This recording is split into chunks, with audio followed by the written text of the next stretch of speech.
expert. Mr. Laza, thank you very much for speaking with RT India. I want to talk to you about this tale of two markets when it comes to the aviation fuel. When you look at ATF, international airline fuel prices, they're up by 5%. Domestic carriers, they have been spared for now. Just for a better understanding for our viewers, why this distinction, sir, between international and domestic aviation fuel pricing? Thank you for having me on your show, Osama. Well, this goes back to the policy when the war began.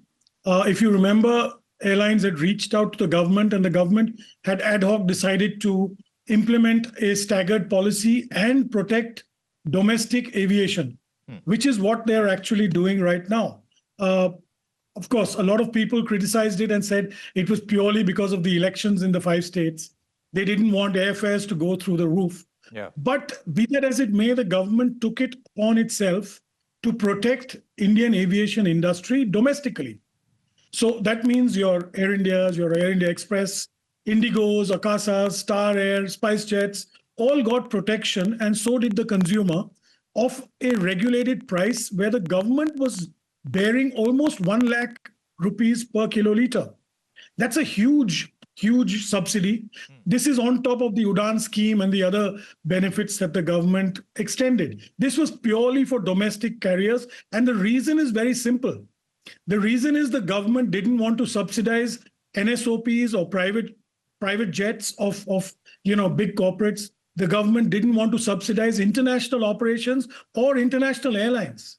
Now, mind you, we cannot have a dual pricing for international flights.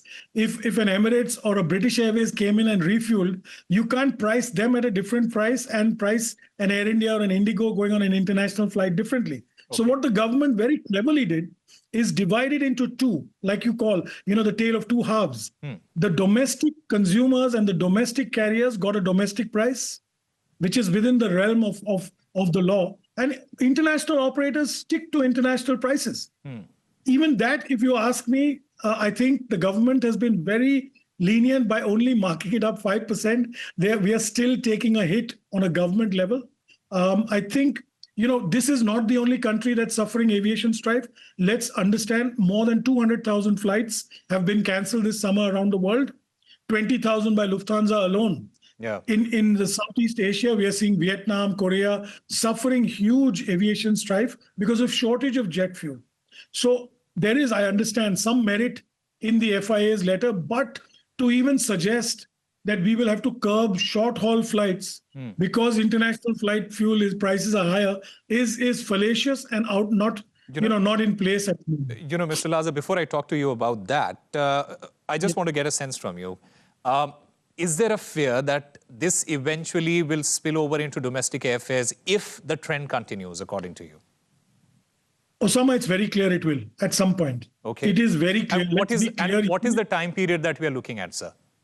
Even in the notification, the government has made it clear that they would stagger this over the next 3-4 months. So I would guess that post the elections, post everything, in June, you're going to see the staggering. So there is a fear that eventually domestic ATF prices will increase. It is unsustainable for the government to keep subsidizing domestic airfares, whereas we can't provide LPG and CNG to people and to homes. India has priorities on its list. We are still at the heart of it a socialist country, and we need to provide it to the rural poor. So there is, if you go back, the OMCs today, it's been tabulated almost a 60,000 crore loss till May.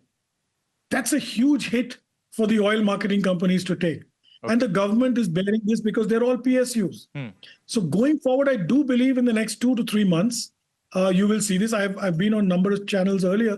And in March, I'd said, we are going to see 2 quarters of hell. The earliest green shoots you can expect in the aviation industry would be around Diwali. But this summer holiday has gone to hell. And I will tell you that what airlines need to do in India is cutting back on expenses, tightening their belt, because we are in, if the Trump administration does not relent and peace does not come to the Middle East, we are not going to see any let up in this, and prices are still going to rise. It's gone to, it's almost at 120 a barrel.